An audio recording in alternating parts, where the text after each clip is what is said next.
pueden sentar. Ahora vamos a pedir la predicación por nuestra pastora Reverenda Viesca Carras. Amén, amén. Dios les bendiga, amada iglesia. Dios les bendiga aún más. Amén. Hoy vamos a estar hablando sobre la transfiguración de Jesús y vamos a comenzar recordando palabras que dije el domingo pasado, cuando delineé que cada uno de nosotros tiene personajes favoritos de la Biblia, ¿o no? En la Biblia también mencioné los personajes favoritos de mi hijo y delineé que nos gusta poner nuestras miradas sobre esas grandes obras que ellos han hecho y muchos han sido, ¿verdad?, por la gracia del Señor. Ellos no deben ser los que dirijan nuestra vida aún así. Ellos no deben ser nuestro modelo completamente a seguir al 100%, porque nosotros somos cristianos y nuestra vida debe ser basada completamente en el ejemplo de Jesús de Nazaret. Y antes de comenzar con el texto de hoy, voy a presentar qué era lo que pasaba antes del capítulo 17 en el Evangelio de Mateo. El capítulo 15, Jesús comienza a tratar de quitar las escamas de los ojos de aquellas personas que estaban ciegas espiritualmente. El domingo pasado estuvimos hablando sobre la ceguera espiritual desde la perspectiva de Isaías y cómo el pueblo prefería no ver las maldades que ellos estaban cometiendo. Y aquí vemos cómo los fariseos estaban pareciéndose más o menos a esos religiosos de la época en el tiempo de Isaías, ya que ponían su mirada igual, mira, en los ritos, en el sistema de pureza, en guardar el sábado, en los diezmos, pero Jesús les dice que ellos preferían seguir las tradiciones humanas antes que su voluntad. Y les decía en los versículos del 8 al 9, hipócritas, bien profetizó de vosotros Isaías cuando dijo: este pueblo me honra, de labios me honra, mas su corazón está lejos de mí. Muy parecido al contexto anterior. Pues en vano me honran, enseñando doctrinas, enseñando como doctrina el mandamiento de hombres. Y Jesús expresa claramente que lo que contamina al hombre es lo que sale del corazón. Los homicidios, el adulterio, la fornicación, los hurtos, el falso testimonio, la blasfemia. Y con esta palabra estaba intentando clarificar los ojos de aquellos que los tenían vendados. Y decía la palabra: cuidado con la levadura de los fariseos, cuidado con su orgullo que les impedía ver su pecado, por lo cual continuaban sin poder ver. Era la decisión de ellos tapar sus oídos y no escuchar y no querer entender. Bien dice el capítulo 14, dejadlos, son ciegos, guías de ciegos. Y si el ciego guiara al ciego, ambos caerán en el hoyo. Pero la situación es la siguiente: Dios no desea que caigamos en el hoyo. Dios no desea que nuestro futuro sea uno sin esperanza. Dios no desea que nosotros aumentemos el dolor y la violencia en el mundo y que luego nos llamemos hijos de Dios cuando no estamos pareciéndonos a nuestro Padre Celestial en absoluto. Así como pasaba el domingo pasado, que yo decía, y Dios no podía quedarse callado. Isaías no podía quedarse callado, nosotros no podemos quedarnos callados, así Jesús tampoco se podía quedar callado, viendo todas las situaciones que estaban permitiendo y no estaban haciendo en absoluto. Y por eso es que la revelación de Cristo, de quién era, llegó a nuestras vidas a través de la palabra y su testimonio, porque Dios desea que tengamos la oportunidad de que nosotros podamos reconocerle y abrir nuestro corazón para que Él nos enseñe y dirija en todas nuestras decisiones, así como intentaba dirigir a los fariseos y ellos no se dejaban, así como luego vemos que los discípulos comenzaron, ¿verdad? Cuando hacemos esto, a veces parece que todas las cosas salen al revés. Cuando nosotros seguimos la voluntad de Dios y sentimos que nuestro mundo comienza como que a derrumbarse. ¿No les ha pasado que dicen, ay, yo estoy peor ahora que soy cristiano? ¿No les ha pasado? Y uno dice, oh my God. Y ahí es que vemos que a veces vemos como salen victoriosos la gente mala y anhelamos a veces lo que ellos tienen. Y es en esos momentos comenzamos a cerrar nuestro corazón a Dios y empezamos a dejarlo a una esquinita. Y no queremos escucharlo, lo escuchamos a veces cuando nos conviene. Pero Dios no desea eso. Dios desea que podamos escucharle por completo aún aquellas cosas que a nosotros no nos gustan. Porque todo lo que Él hace para nosotros es para nuestro bien. Así que Él no nos quiere mantener ciegos. Por eso Jesús era, ¿verdad? Él tenía que denunciar las cosas malas que estaban pasando para que mejoraran. Y mira, a veces a nosotros no nos gusta lo que Dios quiere que nosotros hagamos, pero escucha lo que Dios nos quiere decir en esta mañana a través de la canción de Alex Zurdo. No la voy a cantar, la voy a leer. Dice, Dios está en el asunto. Tus ojos no alcanzan a ver el rumbo que Dios ha trazado. El tiempo te hará entender que nunca te ha desamparado. Los planes que tú habías trazado, amigo, mi Dios es así. En Él posiblemente quedarán destrozados para que no te destruyan a ti. Porque nuestros caminos no son sus caminos, nuestros pensamientos no son sus pensamientos, dice el Señor. Porque lo que para nosotros es una decisión buena posiblemente es un camino de muerte. Este miércoles, en la reflexión que nos trajo Néstor, comenzamos a conversar de cómo a veces tratamos de tomar el expreso o carriles que para nosotros son más rápidos. Incluso también estuvimos diciendo, wow, a veces pagamos dinero para irnos, ¿verdad?, por el peaje, el más caro, que a veces cuesta como 5 o 6 dólares para coger un tapón de caché, ¿verdad? Un tapón de caché porque estamos casi siempre al mismo paso, pero pagando más. Y a veces nosotros creemos que vamos a avanzar por un lugar más espacioso, por el camino más amplio, porque se ve mucho más lógico decir, mira, hay como 7 carriles, se supone que esto vaya rápido y que haya menos tapón que en los carriles más pequeños. Pero como decía Tato, que luego abundó, él decía que a veces nos vamos por el camino ancho y se nos olvida que los estrechos a veces se avanza más rápido.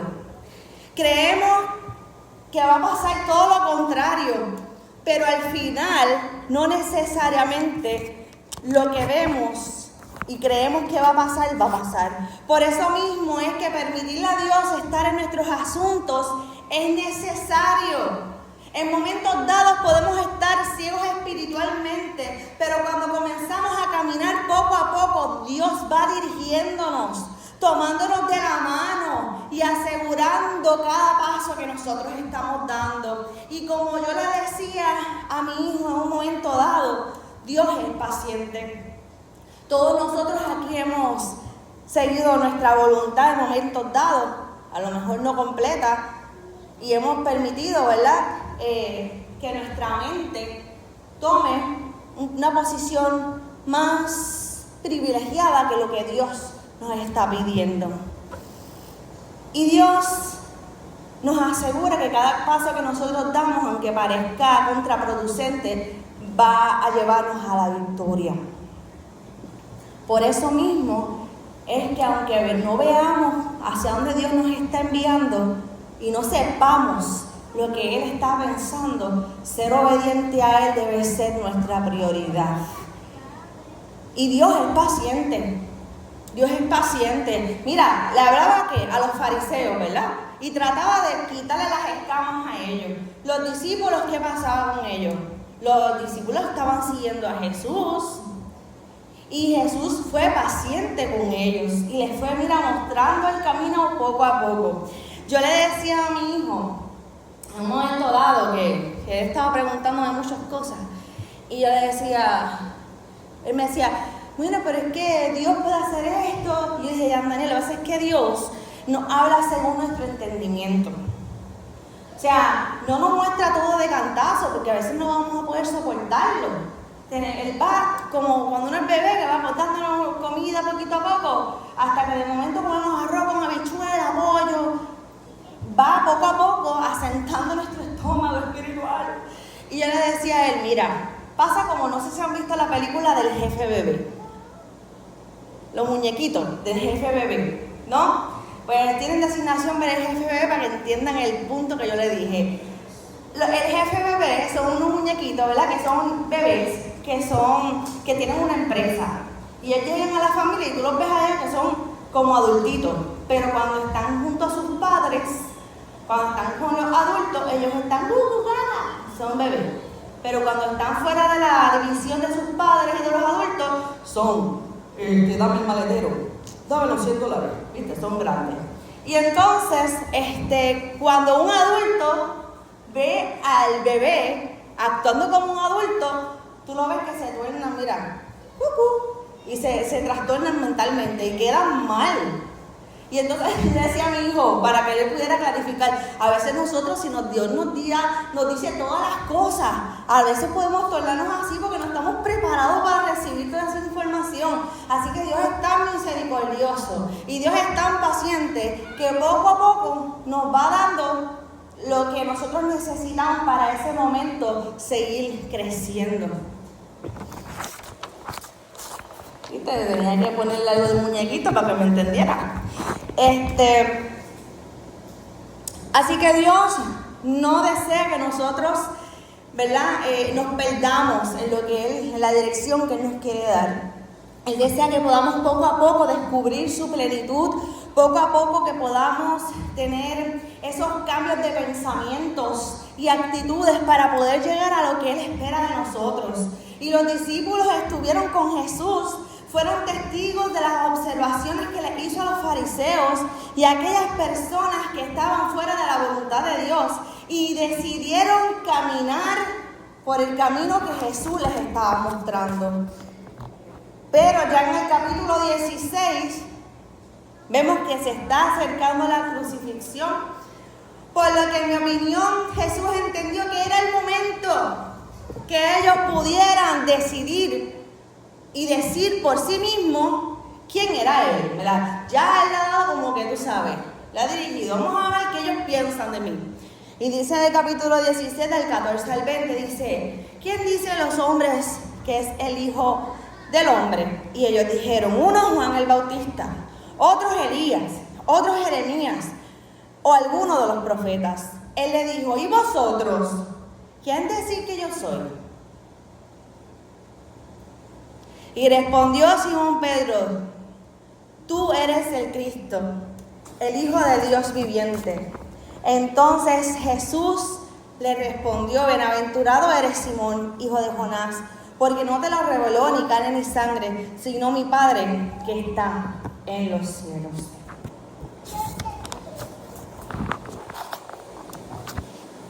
No sé cómo Pedro, ¿verdad? Pedro entendió que Jesús era el Cristo. Y a lo mejor parte de los discípulos tenían esa confusión de quién era Él. Imagino, ¿verdad?, que esa incógnita les estaba siguiendo, pero la revelación llegó a Pedro. Y aunque la revelación llegó a Pedro de que Él era el Cristo, vemos en los versículos anteriores que ese mismo Pedro, ¿qué pasó con él? Intentó manipular a Jesús para que se negara a entregarse. Una entrega que llevaría a todos a la vida eterna. El pensamiento de Dios no era ese. Esa pequeña tribulación que tendría Jesús, su resultado quitaría todo dolor y tristeza. Pero Pedro no lo podía entender todavía. Así que nuevamente, con misericordia, con gran paciencia, Jesús continuó tratando de revelarse y de que entendieran su plan salvífico, ese que se había profetizado por los profetas y que Él estaba encarnando en ese momento. Por eso llegó el momento de la transfiguración, de la revelación. Mateo 17, del 1 al 13 dice: 6 días después Jesús tomó a Pedro y a Jacobo y a Juan su hermano y los llevó aparte en un monte alto. Y se transfiguró delante de ellos y resplandeció su rostro como el sol y sus vestidos se hicieron blancos como la luz. Y aquí les aparecieron Moisés y Elías hablando con él. Entonces Pedro dijo a Jesús: Señor, bueno es para nosotros que estemos aquí. Si quieres, hagamos 3 enramadas, una para ti, otra para Moisés y otra para Elías. Mientras él aún hablaba, una nube de luz los cubrió, y he aquí una voz desde la nube que decía: Este es mi Hijo amado, en quien tengo complacencia, a él oíd. Al oír esto, los discípulos se postraron sobre sus rostros y tuvieron gran temor. Entonces Jesús se acercó y los tocó y dijo: levantaos y no temáis. Y alzando ellos los ojos, a nadie vieron sino a Jesús solo. Aquí vemos una similitud con Moisés en Éxodo 24, cuando estuvo en la presencia de Jehová. Su rostro también resplandeció por esa presencia. Esta comparación es para demostrar que Jesús es el cumplimiento de la ley y los profetas. Y mire, para diferenciar y reforzar la identidad de Cristo, también se dio.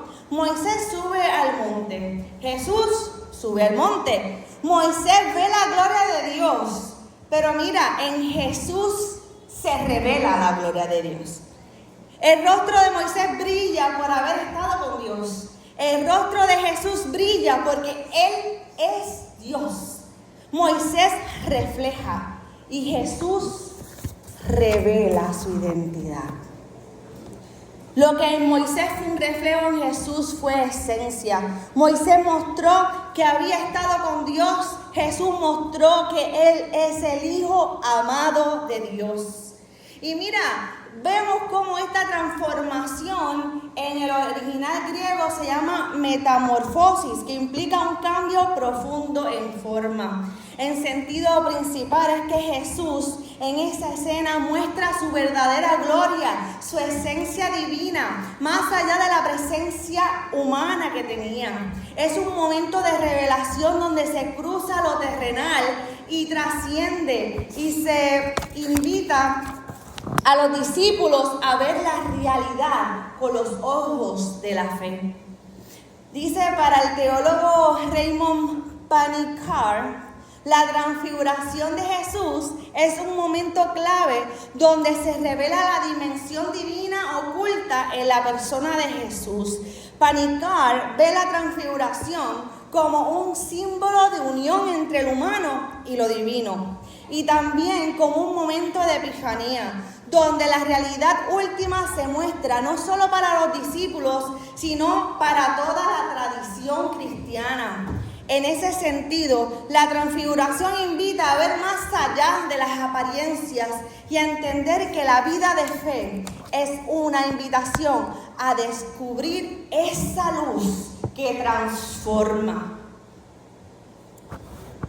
Para el teólogo Raymond Brown, la transfiguración es una anticipación de la gloria futura de Jesús. vinculada a su resurrección. Además, destaca cómo este evento refuerza la identidad de Jesús como el Hijo de Dios y cómo sirve de punto de apoyo para los discípulos en su camino de fe. Recordemos, ¿verdad?, lo que es el crecimiento, que Dios poco a poco va dándonos lo que podamos digerir, lo que podamos entender. Él no dice, mira, esta persona que está aquí está más lenta que el otro, está creciendo poco a poco, está a su paso, está bien, está bien. Nosotros por eso mismo tenemos, mira, que quitarnos las escamas a veces de nuestros ojos espirituales, porque a veces queremos adjudicarle, ¿verdad?, nuestra interpretación de cómo una persona debe crecer en la fe. Y cuando nosotros le permitimos a otras personas y a Dios moverse como Él quiera moverse, Dios es el que hace las grandes transformaciones. Así que mira, seguimos. Por último, el teólogo Raymond Brown dice que la transfiguración es una anticipación de la gloria futura de Dios, vinculada a su resurrección. Además, destaca cómo este evento refuerza la identidad de Jesús como el Hijo de Dios y cómo sirve de punto de apoyo para los discípulos en su camino de fe. Eso yo creo que lo dije. Para el teólogo Antonio Piñeiro, también vincula la transfiguración con el deseo de reforzar la fe de los discípulos, dándole una visión de gloria, esa que vendrá, y aún en medio de las dificultades está presente Jesús. Como decía anteriormente, los discípulos necesitaban ese refuerzo antes de la muerte de Jesús para que esperaran la resurrección, para que su fe se fortaleciera en los momentos de aflicción. Culturalmente, habían personajes bíblicos muy reconocidos y muy idealizados, y Jesús tenía que probarle a ellos que Él era superior a todos ellos. Por eso se les dio esa revelación. Y no solamente eran tres, en mi opinión, porque no encontré así. En mi opinión, no solamente eran tres para hacer un paralelismo con Moisés y las personas que estaban junto a él, sino que esto era por el testimonio que debían dar, según el versículo 19, hasta que Jesús resucitara entre los muertos.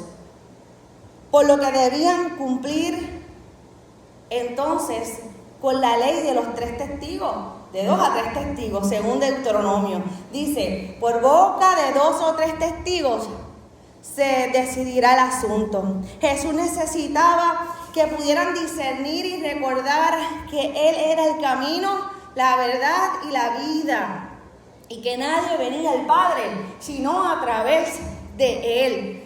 Por eso Jesús les marcó el camino.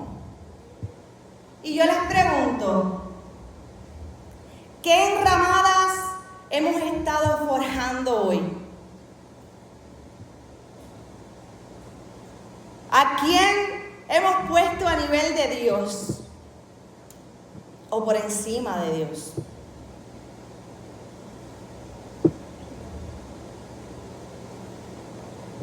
¿A quién escuchas?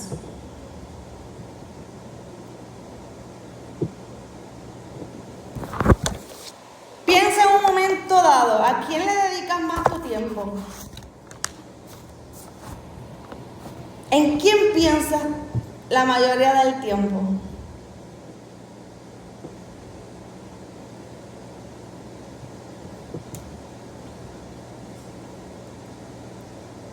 Si no es en Dios, compáralo con lo que tú haces para Dios, compáralo con el tiempo que tú sacas con Dios.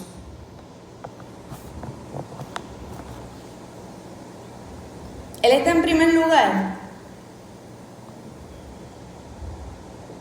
O los afanes de la vida han preferido posicionar nuestro trabajo, nuestros esposos, nuestros hijos antes que Dios.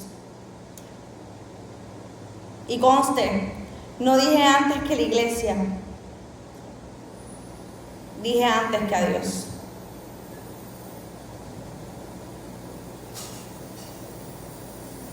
Antes que a Dios y lo que Él ha pedido de uno. Hoy Dios desea que nuestro corazón pueda elegirlo nuevamente a Él. Él se ha empeñado en amarnos, ha tenido una gran paciencia, así como lo ha tenido con sus discípulos, para poco a poco quitarle las escamas. Qué bueno que, no sé, ¿verdad?, que ellos por lo menos se dejaron poco a poco quitar las escamas. Eso es lo que Dios nos pide, que nos permitamos poco a poco quitarnos las escamas, que no hagamos como los fariseos que nos queremos quedar con ellas. Él nos dice: permíteme obrar en ti y yo haré.